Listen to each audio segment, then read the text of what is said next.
আল্লাহু আকবার। মুহুর্মুহুর গোলা আর বোমার শব্দে কেঁপে উঠছে পাক আফগানিস্তান সীমান্ত। কখনো পাকিস্তান সীমান্তের নিরাপত্তা চৌকিসহ অন্যান্য সামরিক স্থাপনায় হামলা চালাচ্ছে তালেবানের যোদ্ধারা। এর জবাবে বিমান নিয়ে আফগানিস্তানের ভেতরে ঢুকে এলোপাতাড়ি বোমাবর্ষণ চলছে পাকিস্তান বাহিনীর।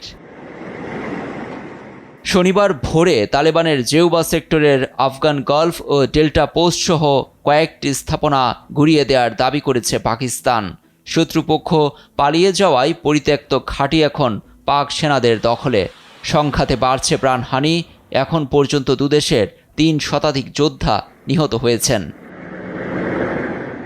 আফগানিস্তানের বিরুদ্ধে পাকিস্তানের পরিচালিত অপারেশন গজব-লিল হক এবং তালেবানের জবাব দেয়ায় শোচনীয় অবস্থান সীমান্তবর্তী মানুষের। অনেকে বাড়িঘর ছেড়ে নিরাপদ আশ্রয় খুঁজছেন।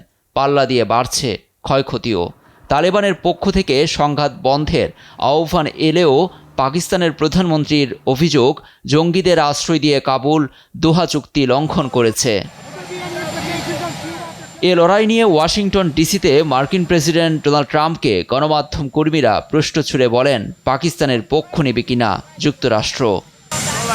পাকিস্তান এ যুদ্ধে খুবই ভালো করছে, আমি তাদের সমর্থন করতেও পারি। আপনারা জানেন তাদের সঙ্গে আমার সম্পর্ক খুবই ভালো। পাকিস্তানে একজন দারুণ প্রধানমন্ত্রী ও জেনারেল আছেন, তাদের দুজনকে আমি খুবই সম্মান করি। আমার মনে হয় পাকিস্তান এখন অসাধারণভাবে ভালো করছে। মার্কিন পররাষ্ট্র মন্ত্রণালয় জানিয়েছে, আফগান তালেবানের হামলার জবাব দেওয়ার অধিকার আছে ইসলামাবাদের। চলমান পরিস্থিতি নিয়ে ইরান, চীন সহ বিশ্বের বেশিরভাগ দেশই উদ্বেগ জানিয়ে উভয় পক্ষকে আলোচনায় ফেরার আহ্বান জানিয়েছে। জাতিসংঘ মহাসচিব আন্তোনিও গুতেরেসের মুখপাত্র স্টিফেন দুজারিক বলেছেন, আফগানিস্তানের ২ কোটির বেশি মানুষের মানবিক পরিস্থিতি এখন নাজুক, ফলে সংঘাত বন্ধ ছাড়া বিকল্প পথ খোলা নেই। লুৎফর কবির, নিউজ ডেস্ক, দেশ টিভি।